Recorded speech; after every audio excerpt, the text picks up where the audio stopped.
Hey, friends. I am so glad that you are here for week 3 of our Simplify and Thrive series this month. If we haven't met yet, I am Rebecca Connolly, personal chef, culinary nutritionist, and kitchen confidence coach for busy moms and passionate home cooks who want to feed their people well without living in the kitchen.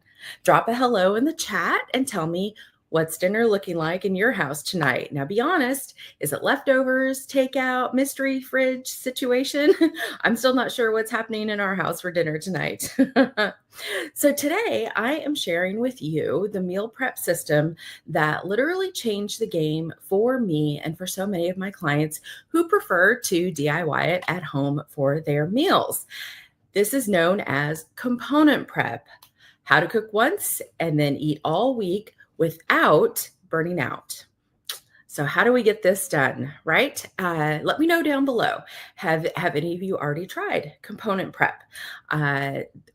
Usually when we talk about traditional meal prep, right, the elephant in the room, traditional meal prep, which is what I do as a personal chef for my in-home personal chef clients, that's when I cook once and they eat the rest of the week or 2 weeks or the month, right? But I shop, cook, clean, package, all of that all in one day or one morning or one afternoon.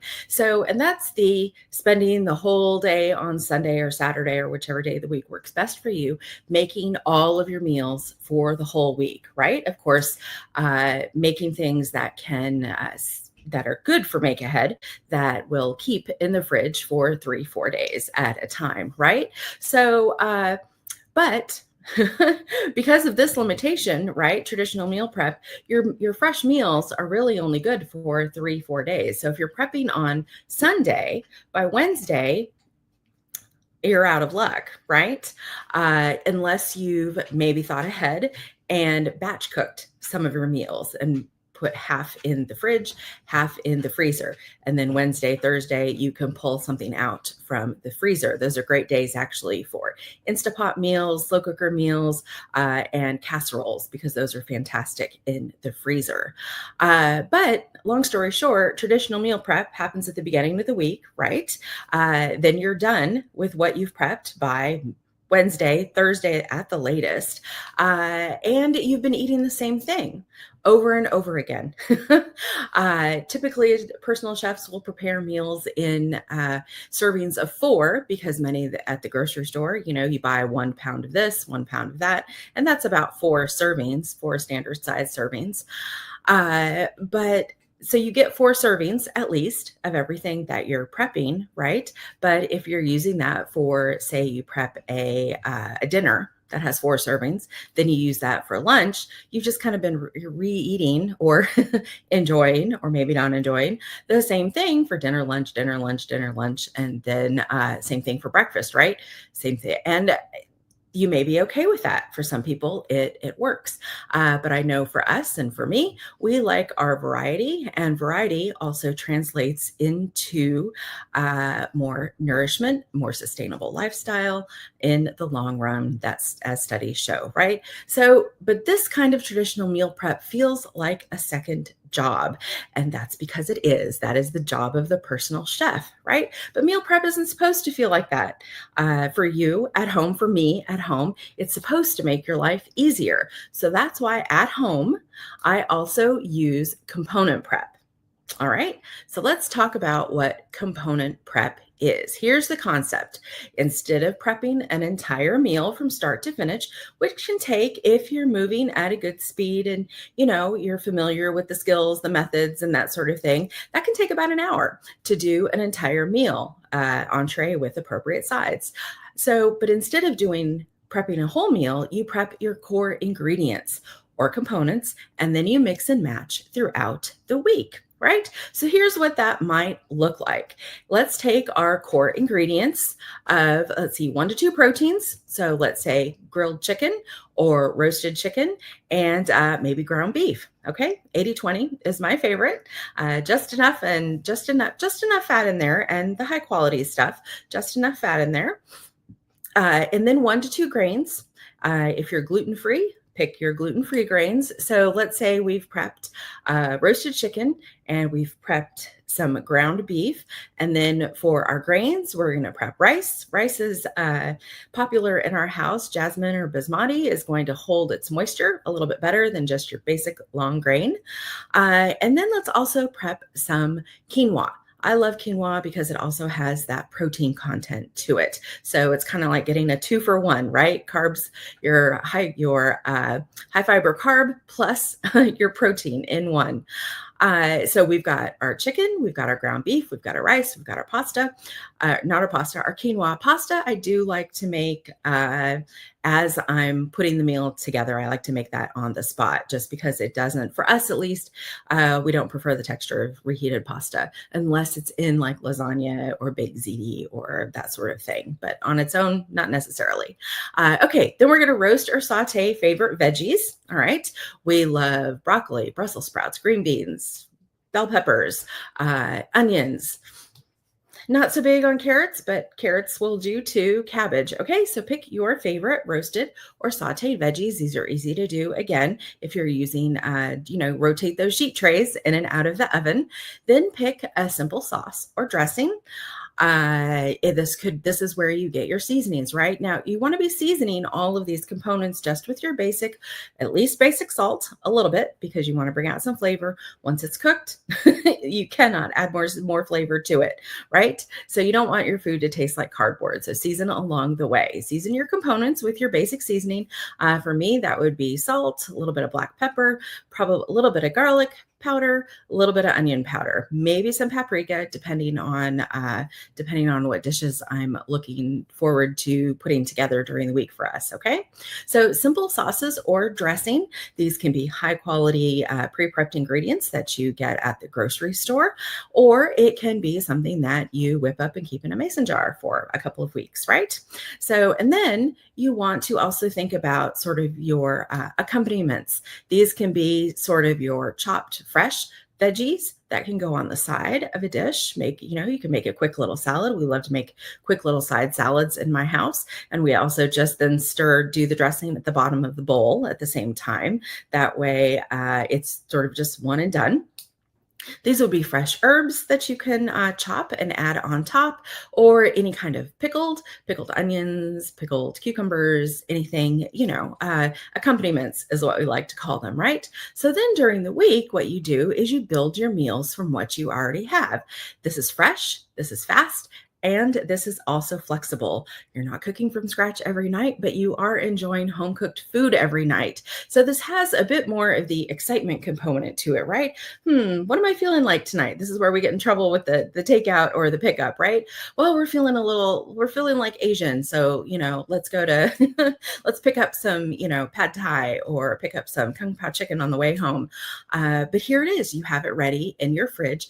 And it would take 10-15 minutes at the most to put it together. So just the amount of time that you need for everyone to get settled in the house, even if it's just you and your husband, and maybe pull out the plates, and voila, dinner is done. And you've satisfied those on the spot cravings that you might be having.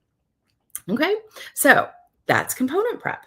That is how that works. So let's talk through an example that can turn into multiple meals. Okay, we kind of started that when we talked about the different components to prep. So let's take that chicken, take the roasted chicken, pair that with the roasted broccoli, pair that with the brown rice and maybe a honey mustard drizzle. And there you have it, right? Honey mustard chicken with roasted broccoli and brown rice. Now let's take that same rice and veggies and put a fried egg on top of that. Add in some soy sauce, maybe some ginger as you're sauteing things or, heating things up. And there you have an easy stir fry bowl. Okay. Then let's also you could also, instead of using the fried egg, you could maybe use some of the ground beef, put a Korean bulgogi sauce on that, and then you have a bulgogi bowl. All right. See how this works? For our third example, let's take that same roast chicken, pair that with some fresh greens, pair that with some quinoa, Throw a balsamic vinaigrette on there or your favorite bottle dressing that you already have ready, and there you have a hearty dinner salad. Or you could even layer that up in a container. Doesn't have to be a mason jar. We like the mason jars though, right? They're kind of heavy to haul around though, I've found. But you could take it as a salad in a jar for lunch. Okay, obviously keep the dressing on the bottom. You want the moisture loving ingredients on the bottom and your greens at the top of that. That way you can just turn it over, shake it up, pour it out on a plate. All right, you could also take these same ingredients, wrap it all in a tortilla with cheese, your choice of tortilla as well. You could even use one of those egg wraps or a cheese wrap, and you have yourself a crispy skillet wrap. There you go. Components: 4 magic meals during the week, or meals, yes, that could either be lunches and or dinners. Okay, so 0 extra cooking time during the week. All you're really doing is assembling and heating up. So this method works really well. The component prep method works really well for families with picky eaters or different dietary needs. Now we're going to talk about what we mean by picky eaters in a whole different talk, okay?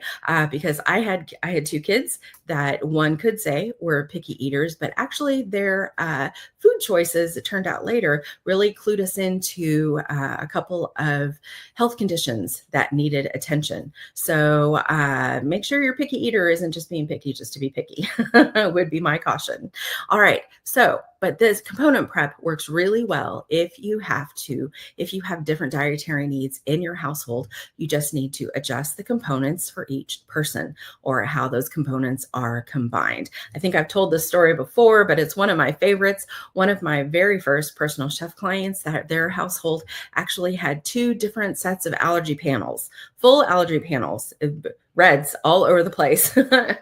And they were different. So I was contracted to cook meals for both sets of allergy panels. And I had to do it separately. Me being a first time or, newbie personal chef, I was the overachiever, wanted to do it all in the same day.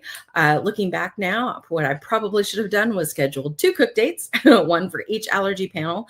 But I was also trying to do the component prep approach and use the components that I could that were common to both diets, both allergy panels that were allowed. And then on top of that, add the different seasonings or different veggies or other ingredients to complete the meal so that way the family could have some shared ingredients as well as then also meet their dietary needs. And these were hard and fast allergies. These weren't just sensitivities. So, but very happy family. So it did work out.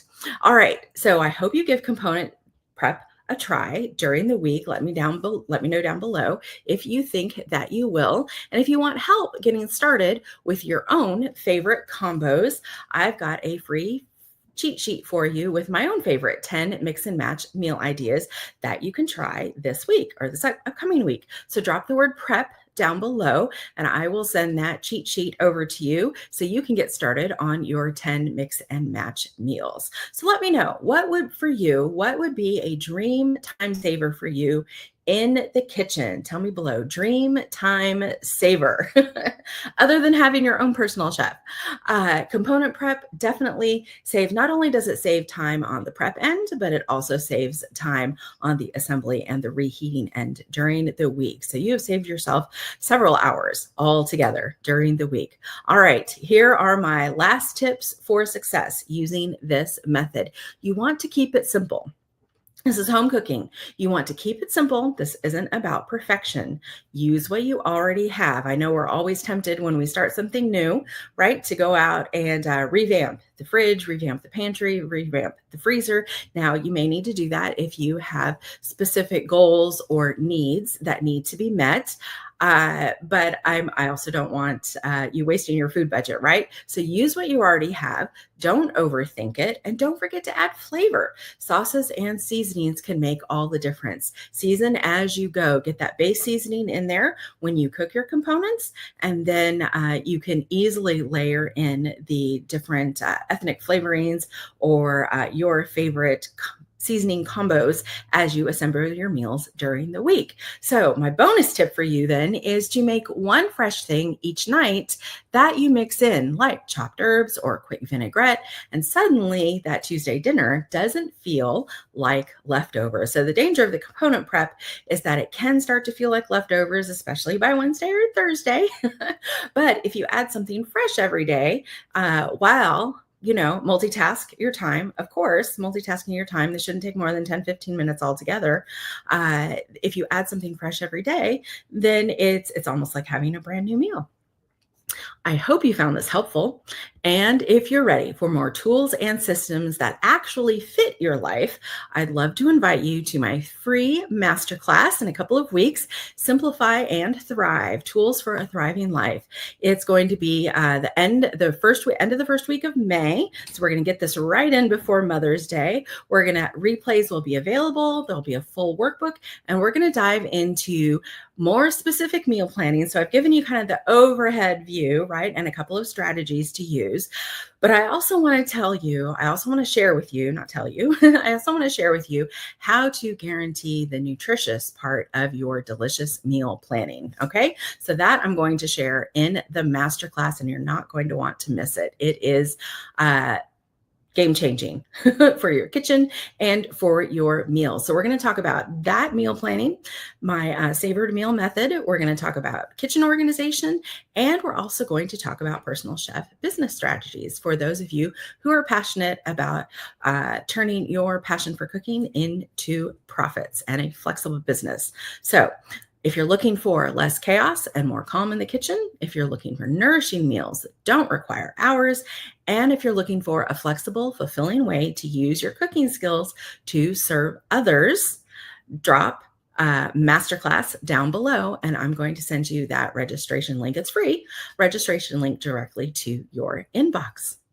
Alrighty. Thanks so much for joining me today. I hope you leave this feeling a little bit more equipped and a lot more encouraged to simplify your meals your way. Next week, we're going to wrap up this series with Start Your Personal Chef Biz with What You Have. If you've ever wondered what it takes to start a personal chef service, I'm going to walk you through it step by step. Same time, same place. Until then, keep it simple, cook with heart, and give yourself grace this week. See you soon.